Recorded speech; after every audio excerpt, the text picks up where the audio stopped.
Ladies and gentlemen of the Crimson Pill listening audience, it is a real pleasure for me to introduce our next guest.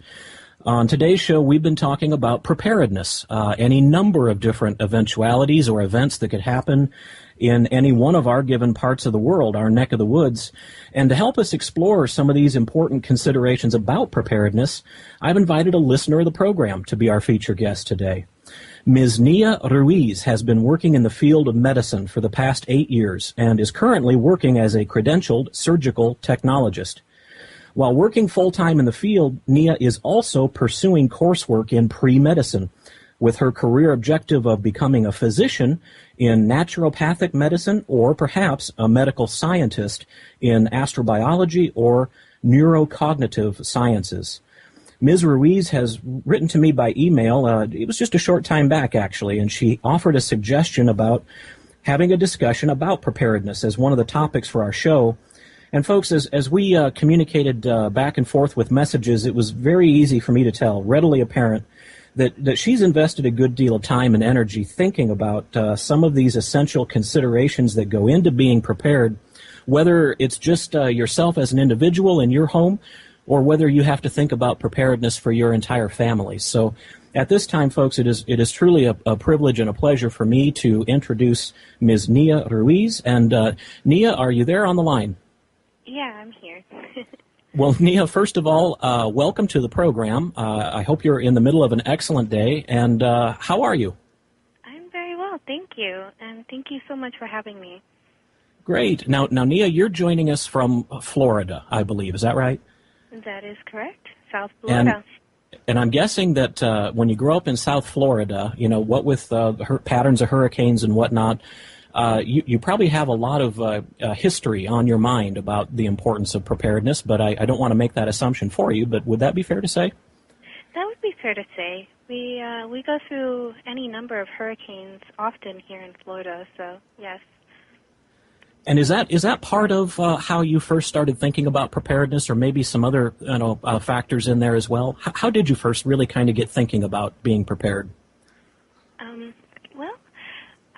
I kind of stumbled upon it.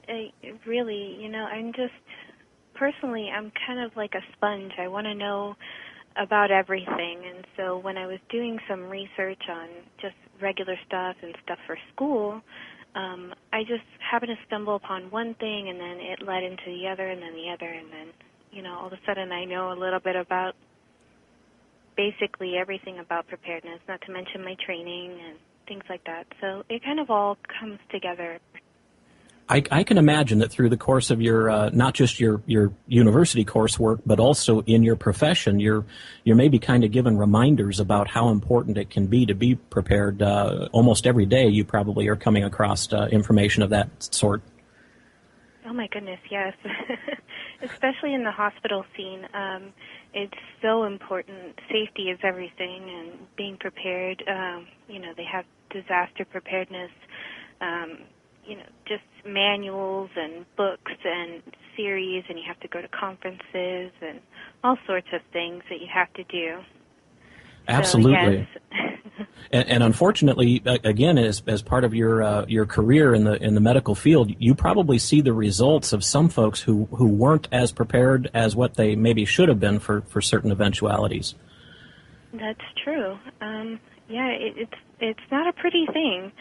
I mean, a lot of times you see, especially when it comes to, and I'm not going to digress too far into that, but, people that don't prepare just with life in general, people that don't have insurance and stuff like that too, they come in and they have all these medical issues and they have no way to pay for it, and they have no idea what to do or how to do it, but they're sick, and, they're just, it's sad.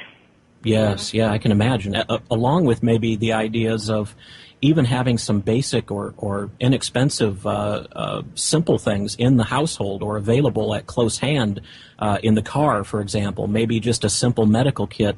Sometimes it seems like some relatively inexpensive measures that we could take for preparedness. If we had those available, it could help in some of those extreme emergencies, because by the time a person makes it to the hospital, for example, sometimes there's already been a loss of blood and some other issues that have become more complicated than maybe they could have been. Is that fair to say? That is very fair to say. I couldn't agree more. I make sure that I have a first aid kit in my car, as well as my sister's car and my friends' cars and everybody. I try and make sure that everybody's prepared. Sure, exactly. Well, one of the first things that caught my attention when you sent a message to me with the idea for the show talking about preparedness is you actually demonstrated an awareness of a range of different types of emergencies and or disasters or catastrophes. It's really not just hurricanes, for example.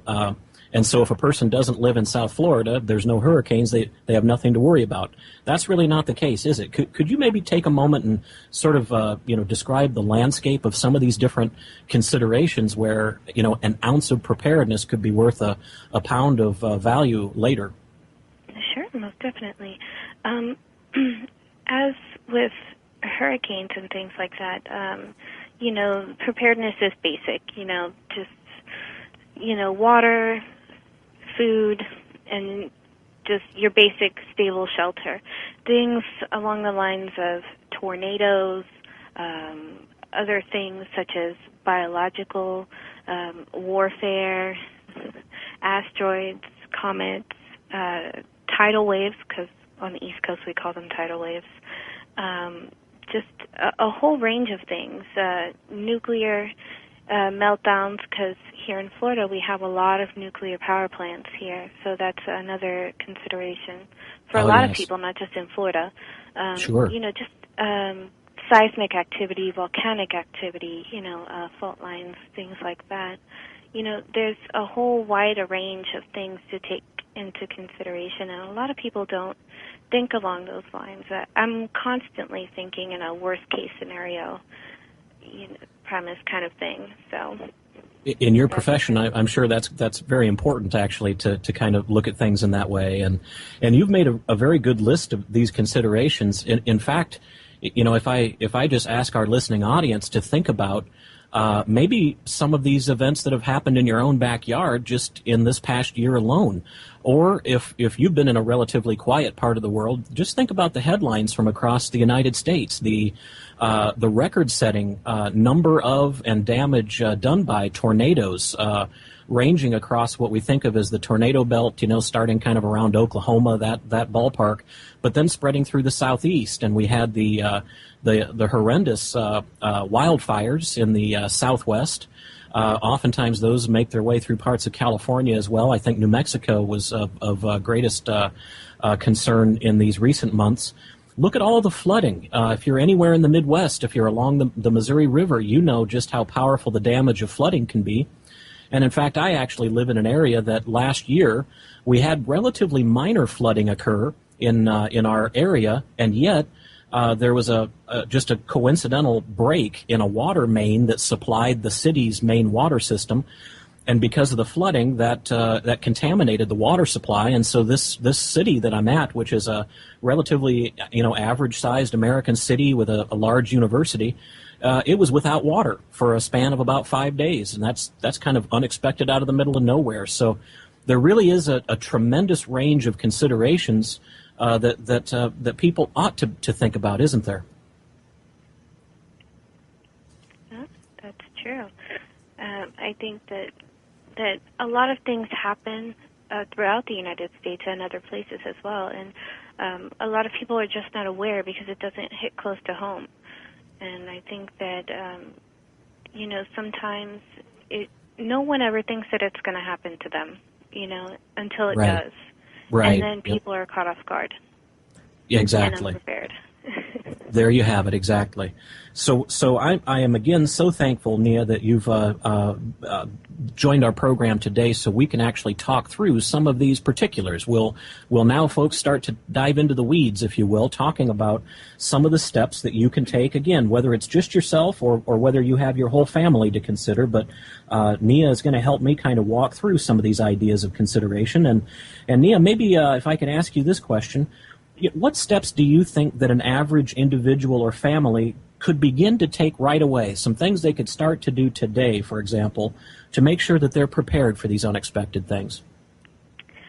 Well, I think the most important thing to do is, what I would tell everybody to do is do your homework. Definitely do your homework. Do as much research as possible. That way, each person can identify exactly what kinds or types of situations that they want to get themselves prepared for. Because if everybody's in disagreement, in the family, or if you're not sure what you need to be prepared for, then you don't know what you need. And then you can prepare accordingly once you've established, okay, let's say, for example, I want to be prepared for an earthquake, biological warfare, and a comet. So then you know what you need. If you want to, in an ideal world, we would all want to be fully prepared for everything, but sure, yep. That's not exactly the world that we live in.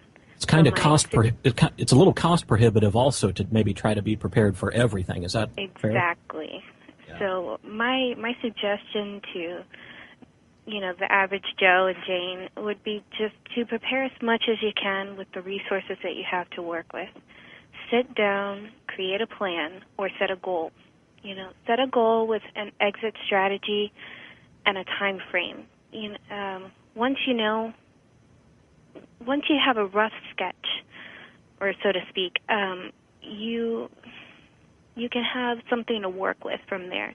You can create a budget. You can make lists of things that you need.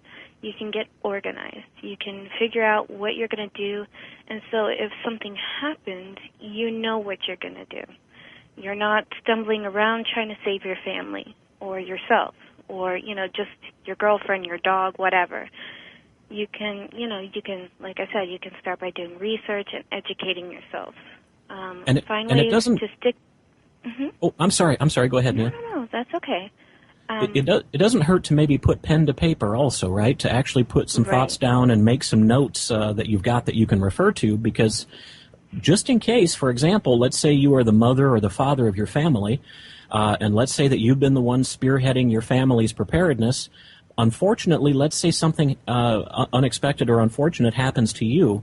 That might be like losing the lifeline for the whole family. So whatever I believe that a person feels is important enough to begin preparing for, it's also important enough to maybe capture a written record or outline or plan for that information as well. I couldn't agree more. And you know what? That's a great analogy. A lot of people, they buy car insurance. They buy health insurance. They buy homeowners insurance. They buy life insurance. But nobody ever takes insurance for their family's safety. Truly. I mean, yes. Yep. If you think about it in those terms, nobody ever really does. And very few people do, I should say that. I think you're exactly right. Yeah, it's the cost of getting some, for example, basic first aid kit and other type of materials set aside. I believe that cost, having done some of this planning and purchasing some of these things for myself, I realize firsthand that pales in comparison to what the cost is involved with car insurance, homeowners insurance, and what you've said. I think you're right on track, Nia. Yeah, I think one of the big things with first to figure out, like I said,